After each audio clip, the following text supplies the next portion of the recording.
Fala galera, beleza? Aqui é o Raidenx e bem-vindos a mais um vídeo do canal Aleatory Geeks. E no vídeo de hoje, pessoal, vamos dar continuidade à nossa série contando a história completa do mangá de Alita, Anjo de Combate, Gun Hyper Future Vision. Esse vídeo é a segunda parte da nossa série, ou seja, contaremos os acontecimentos do volume 2 do mangá, que vai do capítulo 8 ao 12. Então, se você ainda não assistiu a primeira parte, corre lá e depois volta para esse vídeo. O link da playlist vai estar nos cards e também aqui na descrição. Sem mais delongas, vamos ao vídeo.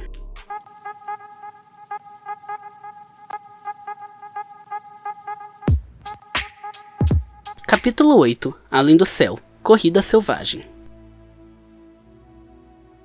A história se passa algum tempo depois dos acontecimentos do capítulo passado, mostrando Gali em um local que parece ser ruínas de um galpão abandonado, sem se lembrar como foi parar lá.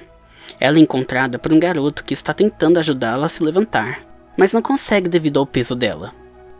A princípio, Gali hesita em mostrar seus braços robóticos, mas percebe que não tem mais motivos para esconder quem realmente é.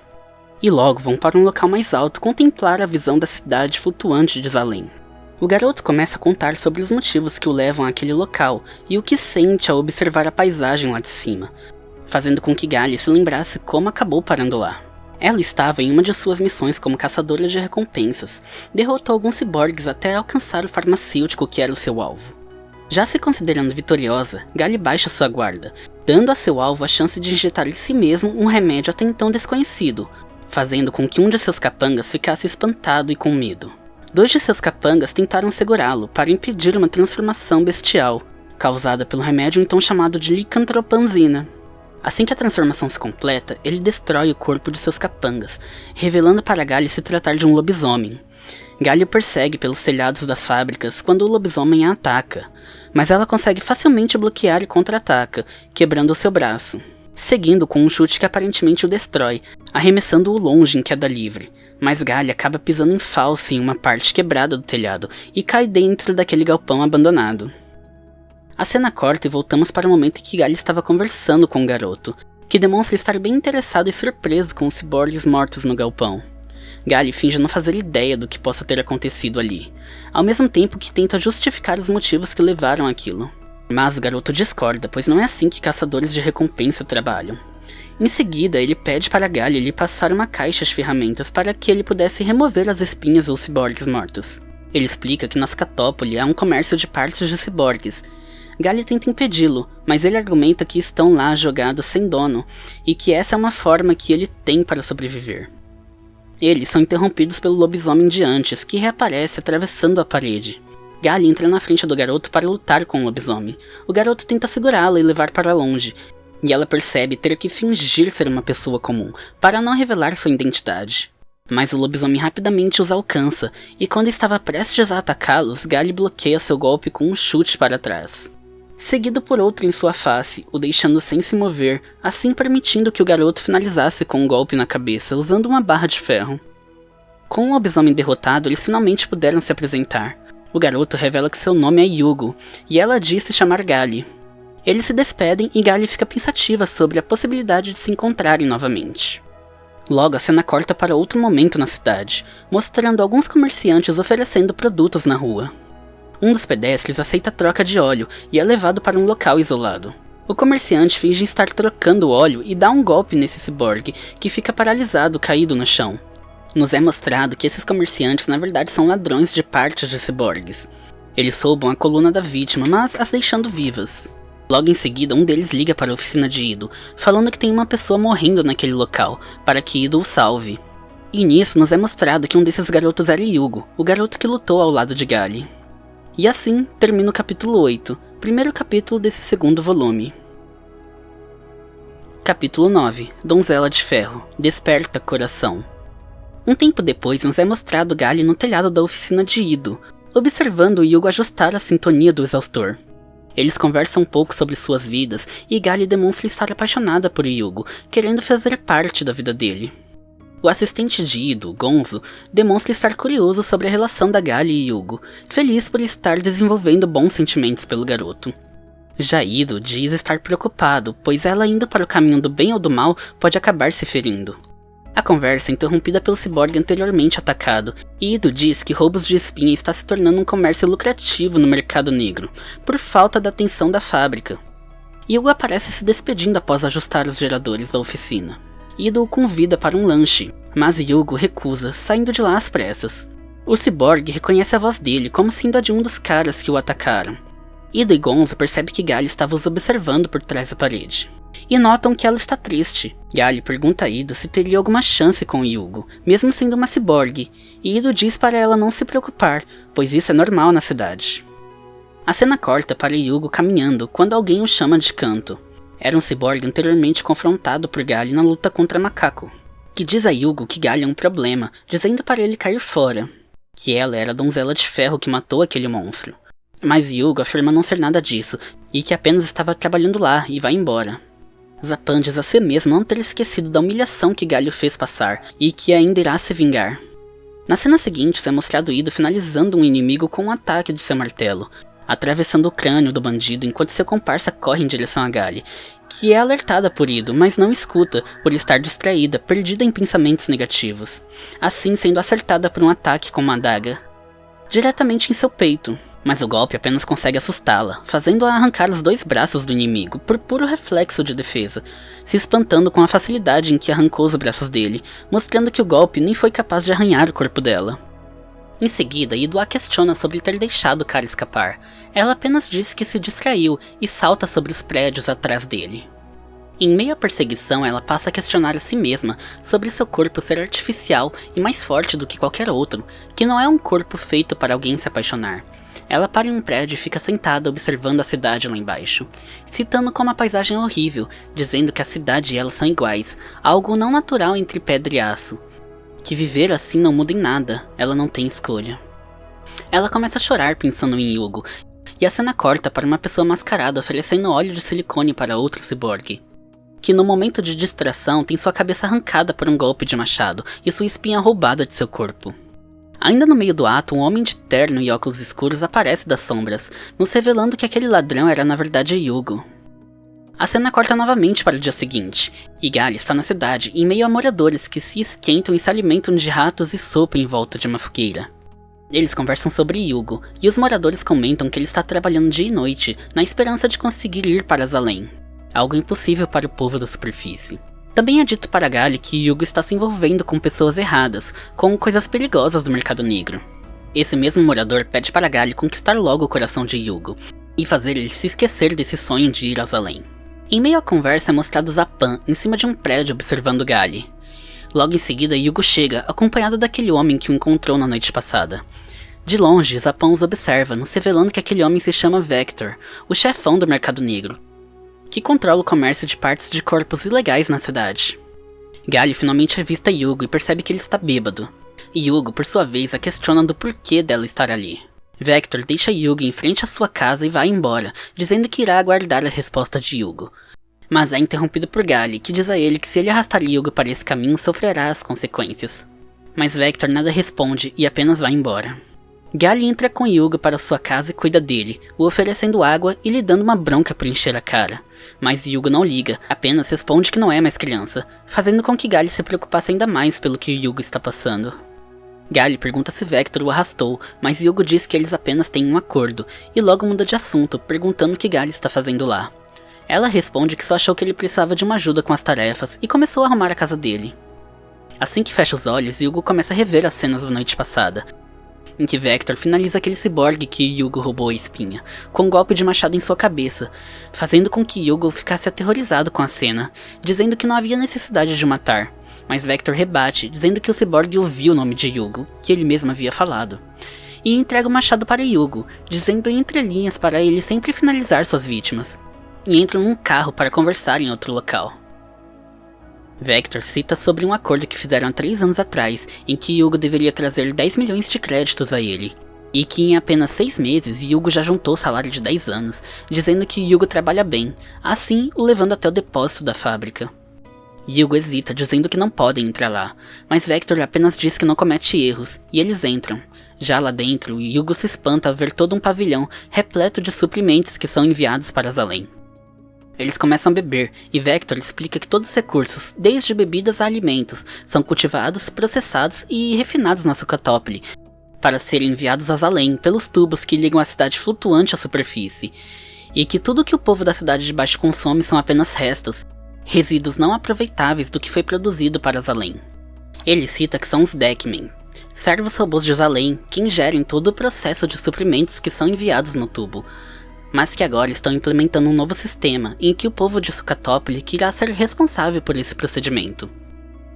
Vector já tem garantido o controle de 6 rotas intermediárias e quer que Hugo tome conta de uma delas.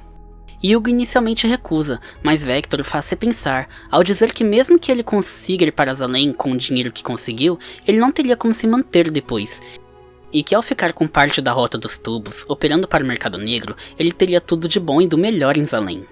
Logo em seguida, Hugo abre novamente os olhos, ainda deitado na cama de sua casa, indeciso sobre aceitar ou não. Enquanto Galia ainda arrumava sua casa, Hugo a questiona sobre ela ter algum sonho. Ele diz que não quer ir para Zalem por conta do luxo, mas sim por ser um lugar difícil de alcançar, e que ele acha que poderia ter uma vista diferente de todas as outras que ele já teve. Galia pergunta quanto dinheiro Hugo ainda precisa ir para Zalem, e nos é mostrado os pensamentos dela naquele momento, admirando o olhar de Hugo para o céu, sendo possível apenas tendo um sonho por trás. Em pensamentos, ela diz que quer ficar ao seu lado. A cena corta para alguma noite mais tarde, em que Galia está decapitando um ciborgue procurado e pegando sua recompensa, ficando feliz pela quantia já acumulada, fazendo Ida estranhar a mudança de comportamento dela, que até então via isso como um trabalho sujo. Ido pergunta o que houve, e Galia diz que quer ir para Zalem com Hugo, deixando Ido espantado. Em outro local da cidade, no que parece ainda ser a mesma noite, é mostrado Hugo mascarado, oferecendo óleo para outro ciborgue, a fim de aplicar novamente aquele golpe e roubar sua coluna vertebral. O ciborgue aceita e vão para um local mais isolado, como da primeira vez. Assim que Hugo aplica o óleo e está pronto para desferir um golpe contra sua espinha, o ciborgue revela ser na verdade Zapan. Ele pega sua arma e revela saber que aquele era Hugo, e que Galia ficará chocada quando Hugo estiver na lista de captura. Zapan diz que encontrou o responsável pelo roubo de colunas vertebrais e coloca Hugo contra a parede, o deixando sem reação. Zapan começa a torturar Hugo, ferindo seu ombro com as mãos, enquanto diz que roubo de coluna vertebral é um crime de categoria A. Um de seus comparsas tenta salvar Hugo, atacando Zapan com um machado, que quebra ao acertar seu braço. O Zapan o lança longe com um chute em seu estômago, o fazendo bater no teto daquele estabelecimento. E enquanto cai novamente no chão, Zapan saca sua espada e arranca a cabeça do garoto. O outro comparsa de Hugo tenta fugir, mas é cortado ao meio quando Zapan arremessa sua espada. Só restando Hugo agora, Zapan está pronto para matá-lo, mas Hugo utiliza uma bomba de gás no rosto de Zapan, assim conseguindo fugir devido à explosão. Zapan saiu ferido daquela explosão, mas não o suficiente para desistir de persegui-lo. Para ele, essa fuga só deixa as coisas ainda mais interessantes. Por Hugo ser um fugitivo, faria com que a própria Galia o finalizasse. Em outro local, Hugo joga suas roupas usadas nos roubos numa lixeira e liga para Vector de uma cabine telefônica. Hugo diz que um caçador guerreiro descobriu todo o esquema de roubo deles e matou seus comparsas. Vector diz para Hugo pegar todo seu dinheiro e levar até ele, que ele o dará abrigo.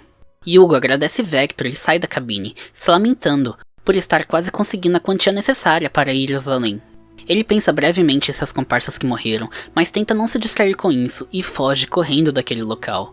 Concentrado apenas em não morrer antes de ir a Zalem, ele se pega pensando na Galia, mesmo em meio a tudo que ocorreu, e tenta evitar, não querendo envolver ela em nada daquilo. A cena corta para a Fábrica 33, em que o robô está analisando o DNA dos ciborgues procurados e entregando a recompensa para Galia, que só pensa em conseguir a quantidade necessária para ir para Zalem com Hugo, deixando Ido ainda mais confuso com a situação, pois para ele não existe nenhuma possibilidade de alguém ir para Zalem. Ido pergunta se Galia já conversou com Hugo sobre eles irem a Zalem. Se ela tem certeza que Hugo sente o mesmo, se ela sabe que tipo de ligação ou relacionamento eles têm, mas Galia apenas diz que não e que está com medo. Ido diz entender os motivos dela, mas diz que ela não pode evitar isso para sempre, que ela precisa encarar os fatos e decidir o que quer. Galia não gosta do que ouviu e diz a Ido que ele não sabe nada da realidade dela, que não sabe o que ela sente e que não gostaria de viver num corpo mecânico. Ido apenas diz que isso é tudo que ela tem e que ela está fugindo. Já ela diz que está esperando, talvez o momento certo, pois não quer ferir os sentimentos de Hugo. Gali começa a desabafar com Ido, revelando um pouco do que sente, e destruindo um tubo de aço com as mãos ao pensar nisso. Mas eles são interrompidos por Zapan, que aparece subindo as escadas da fábrica, carregando consigo a cabeça dos comparsas de Yugo. Zapan diz a Gali que tem algumas novidades para contar a ela, mas Gali não o reconhece, deixando Zapan ainda mais irritado. Ido diz que ele estava na confusão do Bar Kansas, que foi mostrado no volume anterior. Mas mesmo assim, Gali não se lembra dele. Zapan, ainda mais irritado, resolve ser bem direto, e diz a Gali que Yugo é um dos envolvidos nos roubos de coluna vertebrais. Gali fica confusa, e antes mesmo de conseguir processar o que Zapan disse, ele completa, dizendo que Yugo ainda não está na lista de captura, mas que em instantes vai estar, e que Gali, como uma guerreira caçadora de alto nível, não poderia deixar uma recompensa dessas passar. Gali não consegue acreditar no que ouviu, e se perde novamente em seus pensamentos e espanto. Capítulo 10. Dias chuvosos, fugindo dos sonhos. O capítulo começa apenas alguns instantes após a Pan contar para Gali, nos mostrando a atualização da lista de captura com a identidade e informações de Yugo sendo adicionadas ao banco de dados dos criminosos. Gali corre desesperadamente em meio à cidade, tentando alcançar Yugo antes que outro caçador o encontre, e, perdida em meio a seus pensamentos e medo, acaba tropeçando e caindo em meio a carros e escombros, a fazendo ser arremessada no ar, pensando no que Zapan disse e se recusando a vender a cabeça de Yugo. Deitada no chão por alguns instantes, ela cogita proteger Yugo, lutando com os outros caçadores, mesmo que isso a torne um alvo também, deixando Ido furioso com ela.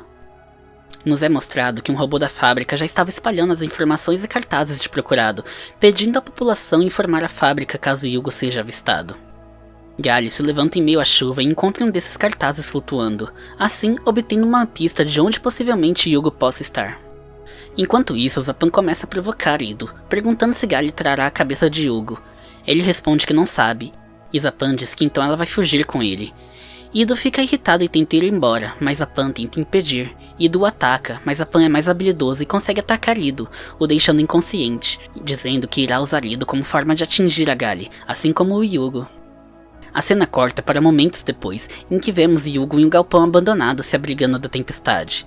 Ele conta seu dinheiro, dizendo que falta roubar apenas 10 espinhas para conseguir os 10 milhões que ele precisa. Até que ouve alguém na porta e já se prepara para jogar uma de suas bombas de gás. E ao abrir a porta percebe que é Gali, que diz a ele que imaginou que ele estaria lá, pois foi onde eles se conheceram. Gali entrega o cartaz de procurado, e Yugo ri da situação, dizendo que a recompensa por ele é muito pouca. Gali pergunta se é verdade que ele fez aquelas coisas, e ele responde que sim, várias vezes, e não contou para ela pois sabia que ela não iria gostar disso. Gali comenta que ele não pode mais voltar para a cidade, e pergunta a Yugo para onde ele vai fugir. Ele diz que não vai fugir, que precisa voltar. Gali o questiona, e ele apenas diz que não desistiu dele mesmo ainda, e que precisa voltar para a cidade e ir para o escritório de Vector. Gali não entende os motivos de Yugo. Para ela, isso seria apenas jogar a vida dele fora. Mas Yugo diz que não se trata apenas de sair daquele lugar, que isso era uma guerra entre ele e Sokatópoli, que aquela cidade sempre tentou roubar tudo dele. Levar cada um de seus sonhos, cada pedaço de seu orgulho. E que se ele deixar que a cidade tire tudo dele, ele será igual ao resto da sucata que vive lá. Ele diz que ele não é sucata, e que mesmo sendo um sonho idiota, é a única coisa que prova quem ele é. E que se fugir agora, tudo que ele queria ser se tornaria uma mentira. Ele termina dizendo que assim que anoitecer, ele vai cair fora dali, e a manda ir embora antes que acabe se envolvendo nessa história. Gali, espantada, pensa em dizer para ele o que realmente sente, o quanto ela se importa com ele.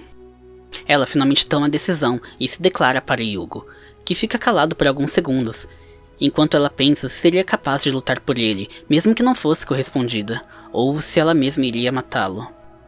Yugo tenta evitar a resposta, mandando ela ir para casa novamente, mas ela, irritado, coloca contra a parede, gritando para ele responder, e pensando que ela também iria querer morrer caso precisasse matar Yugo. Yugo reflete sobre a obsessão dele por Zalem, o quanto ele estava cego por seu sonho, que nem notou o que ele mesmo sentia. Ele finalmente reconhece que sente o mesmo pela Gali. Ele apenas responde que se tornarão parceiros no crime, e Gali o beija. Os dois passam algumas horas lá na fábrica conversando e curtindo a companhia um do outro, enquanto esperam a chuva passar. Em determinado momento, Gali pergunta sobre uma cicatriz no pulso de Yugo, e ele diz que é uma recordação de seu irmão mais velho. Ele resolve contar um pouco sobre sua infância. Ele diz que seu irmão e sua cunhada eram a família dele na época, que seu irmão era engenheiro mecânico em uma das fábricas, mais curioso do que os demais, totalmente apaixonado pelas pesquisas, e que a cunhada dele era muito legal e gentil. Nos é mostrado algumas lembranças da infância de Yugo, como ele nos ombros de seu irmão, observando os além e questionando os motivos e tempo de sua existência, sobre até onde o eixo central acima de Zalem vai, e que possivelmente exista todo um novo mundo além do espaço, deixando seu irmão entusiasmado em descobrir o que existe além de Skatópoli. Até que, certa noite, seu irmão pulou da cama, animado, decidido a tentar subir a Zalem. Ele disse que iria voar, construindo um balão de ar quente, e passa suas ideias e planos para Yugo e sua mulher, que, mesmo não conseguindo chegar ao espaço, poderá observar Zalem em seu eixo, desvendando os mistérios do mundo. Yugo fica animado, mas sua mulher, preocupada, diz que usar ou construir máquinas voadoras é uma violação da lei da fábrica. Mas o irmão de Yugo não ligou para isso, afinal os caçadores só conseguiriam os pegar se também pudessem voar. Yugo diz que aquela fábrica abandonada que estavam era a base secreta onde seu irmão trabalhava no projeto, que aquele lugar o trazia muitas lembranças. Que na frente deles seu irmão e sua cunhada sempre se davam bem, mas que já os viu discutindo algumas vezes, pois ela não queria abandonar sua casa para sair em uma aventura ilegal. No aniversário de 10 anos de Yugo, o balão estava pronto, e seu irmão decidiu que faria a viagem aquela noite devido ao clima favorável. Sua cunhada, entretanto, insistiu que Yugo fosse na cidade buscar algumas coisas, e mesmo achando aquilo estranho, o fez. Ao pôr do sol, Yugo, já chegando novamente à fábrica, se depara com uma grande explosão.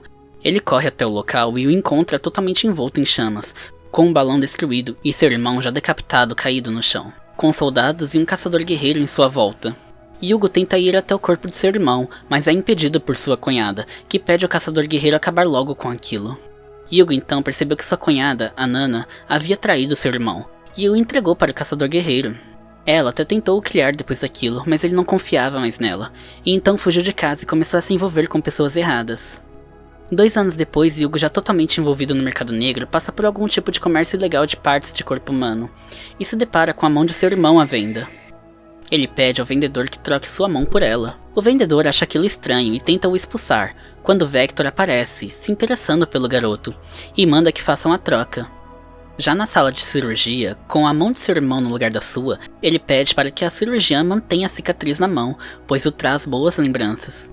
A cirurgiã diz a Yugo que se ele realmente quer ir para Zalem, falar com Vector, que ele faz negócios com as fábricas e é o único da Skatópoli que já esteve em Zalem. Yugo, animado, pede a Vector que o leve para Zalem também, e Vector concorda, contanto que Yugo traga 10 milhões de chips. De volta ao presente, Yugo diz a Gali que esse foi o resumo dos últimos 3 anos. Aos poucos, conseguiu juntar quase toda a quantia necessária, faltando apenas 500 mil chips. Gali pergunta sobre a cunhada de Yugo, mas ele demonstra não dar a mínima sobre o paradeiro dela. Gali diz que entende os sentimentos da cunhada de Yugo, dizendo que se a pessoa que ele ama se importasse mais com um lugar distante do que com ela também ficaria com ciúmes. Yugo fica surpresa. Gali resume que Nana primeiro tentou se adaptar e compartilhar da visão de seu irmão, mas no final concluiu que ela foi abandonada junto com Skatópoli e então o matou. Yugo diz que se Gali quiser impedir de ir a Zalem, terá que matá-lo. Gali diz que tem razão e pergunta se ela deveria fazer isso, deixando Yugo nervoso. Gali então pega a mão de Yugo e o entrega alguns chips de crédito, dizendo que é mais do que o suficiente para ele ir para Zalem, e que o levará em segurança até o escritório de Vector, e que logo irá para Zalem também o encontrar. Yugo fica surpreso e diz que irá aceitar, mas vai ao banheiro antes. Do lado de fora da fábrica, Yugo lava seu rosto, pensando em toda essa situação, se ele deveria esperar Gali para irem a Zalem juntos, até que de trás dele alguém aparece. E é revelado ser aquele mesmo caçador guerreiro que matou seu irmão anos atrás. Antes mesmo que Yugo pudesse perceber, o caçador desfere um golpe que arranca seu braço direito, e em seguida outro em seu tronco, que quase o divide ao meio. Gali ouve os barulhos, percebendo que algo estava errado, e quando o caçador estava prestes a finalizar Yugo, Gali atravessa a parede da fábrica, desferindo um chute no caçador, que o faz ser arrastado alguns metros para trás. Enquanto Gali se lamentava pelo estado de Yugo, o caçador pergunta se ela também é uma caçadora, e diz que aquele é seu alvo, mandando-a devolver e procurar sua própria presa, conforme a lei da fábrica. Gali não responde e apenas cita o nome de Yugo. O caçador então pergunta se ela o conhece. Gali demonstra uma expressão de fúria contra o caçador, que percebe que ela é uma traidora, então a ataca com uma fonte de energia saindo de sua mão. Gali faz o mesmo e pega a mão do caçador. Eles começam a competir à força de suas energias, carregando-as uma contra a outra, sendo a do caçador o calor e a de Gali eletricidade. Gali faz com que o corpo do caçador seja envolto em um campo eletromagnético, assim atraindo um relâmpago da tempestade, que acerta a cabeça do caçador, o fazendo explodir em chamas. Com o caçador já derrotado, Gali volta sua atenção para Yugo, desesperada sem saber o que fazer, apenas conversando com ele, que ainda estava vivo, mas perdendo suas forças rapidamente.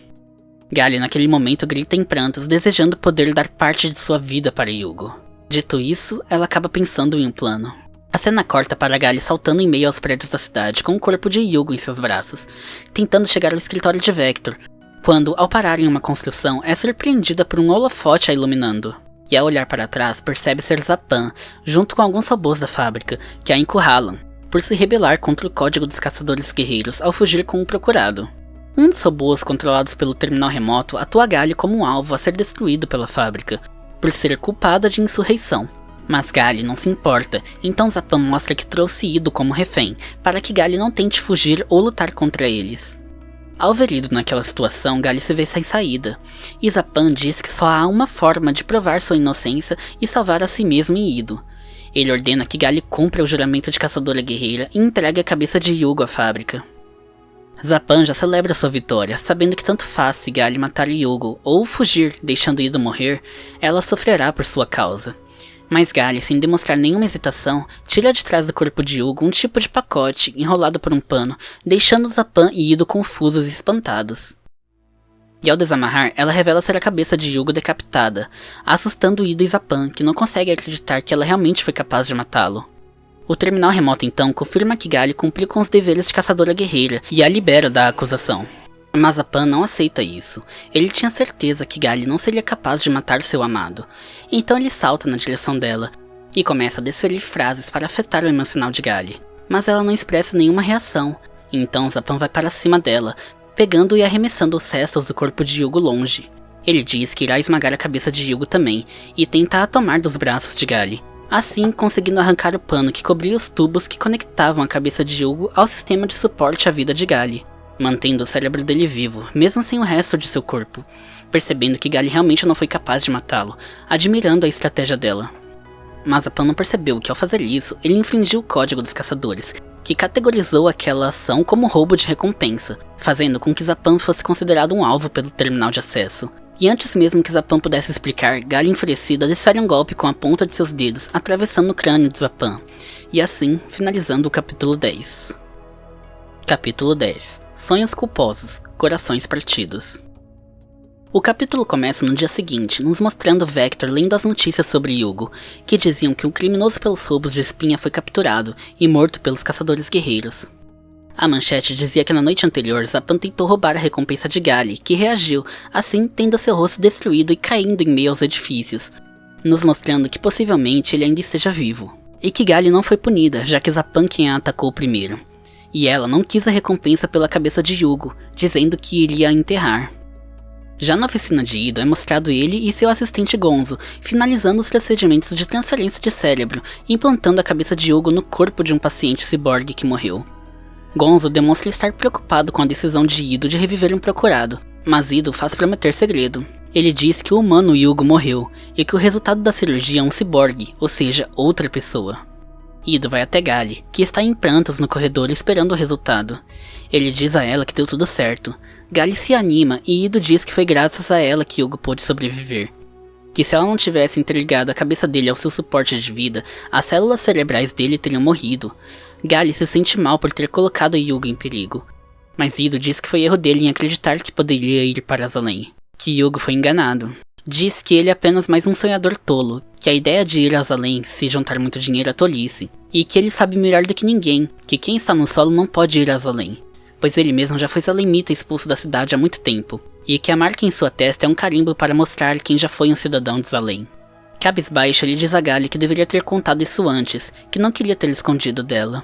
Mas antes que Gali pudesse dizer algo, Yugo acorda em desespero, gritando que aquilo era mentira, destruindo os equipamentos ao redor e tentando atacar Ido. Mas os cabos de energia se desconectam ao painel de suporte à vida, assim Yugo cai no chão sem conseguir se mover. Gali pergunta o que aconteceu e Ido responde que os pacientes costumam se tornar violentos. Então a eletricidade é fornecida de forma externa enquanto estão a seus cuidados. Yugo apenas pergunta onde está seu dinheiro, Gali responde que está com ela e pede a Ido para consertar Yugo, pois eles precisam ao escritório de Vector descobrir a verdade.